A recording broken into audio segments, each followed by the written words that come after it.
สาธุสาธุสาธุมาหอดตาม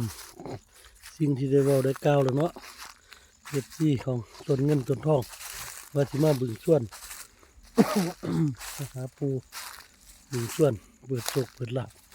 นี่คือปูบึงส่วนเนาะปูเพิ่งเปิดโชคเปิดลาภเปิดทรัพย์ให้เอฟซีทุกคนที่ติดตามมีโชคมีลาภขอพรจากเจ้าปูสถานที่แห่งนี้คือเป็นสิ่งที่อยู่กลางบึงส่วนเนาะศาลปูดำที่ได้สร้างขึ้นกับรวมกันให้บ้านหลายบ้านในตำบลบ้านขาวตำบลนาผู้เนาะ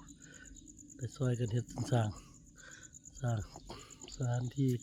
ของปูสถานที่แห่งนี้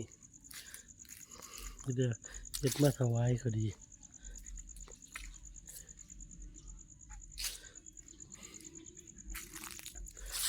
สร้างมาสร้างพญานาคไปเนาะของปูได้มาสร้างพญานาคที่สร้างสถานที่แห่งนี้เป็นสร้างใหญ่ สร้างใหญ่เป็นสร้างใหญ่เป็นเตาเงินเนาะสิ่งที่นี่เฮ็ดได้ทำต่อไปเป็นศาลปูที่ในเรื่องนี้มาสร้างเนาะทั้งในเท่านี้ก็เป็นเตาทองเตาเงินสร้างมาครบ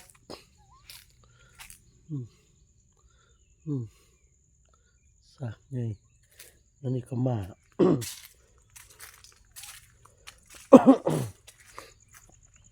ของปูเดินมาเห็ดมาสร้างให้ปูเป็นผลสำเร็จเมื่อได้ขอพรพระเจ้าก็ได้มาสร้างพญานาคสร้างทุกอย่างให้อยู่กับมองนี้เนาะพวกคนหญิงคนนายก็ดีพวกที่เป็นผลสำเร็จมื่อนี้ช่องต้นเงินต้นทองก็ได้มาหอดปูบึงส่วนนั่นแหละ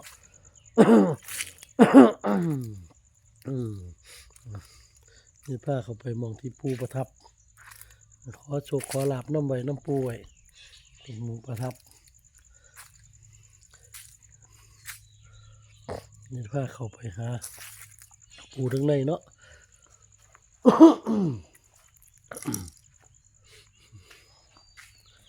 ย่างเข้าไปหาหมองปู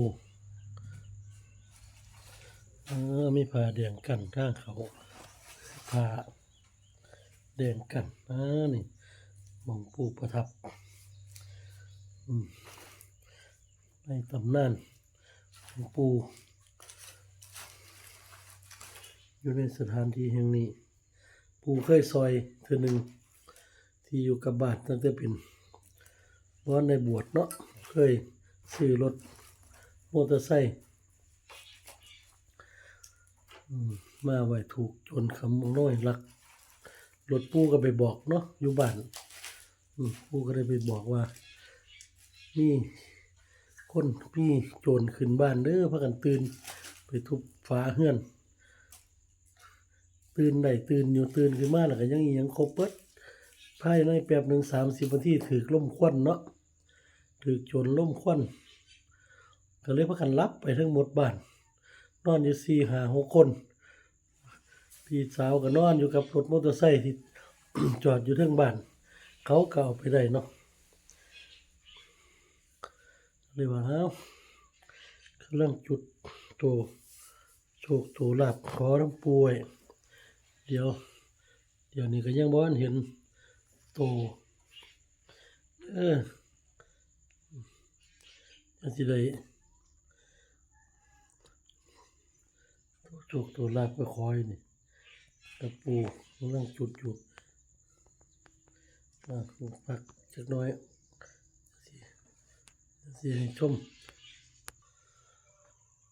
มาหาปูเนาะมาหาปูแล้วก็ขอตัวโชคตัวลาบน้ำปูมานี่ปูก็ได้ประทานมาแล้วเนาะให้แคปหน้าจอเด้อผู้ใดได้เห็นทุกคนมาไปขอน้ำปู อย่างนี้เขียนให้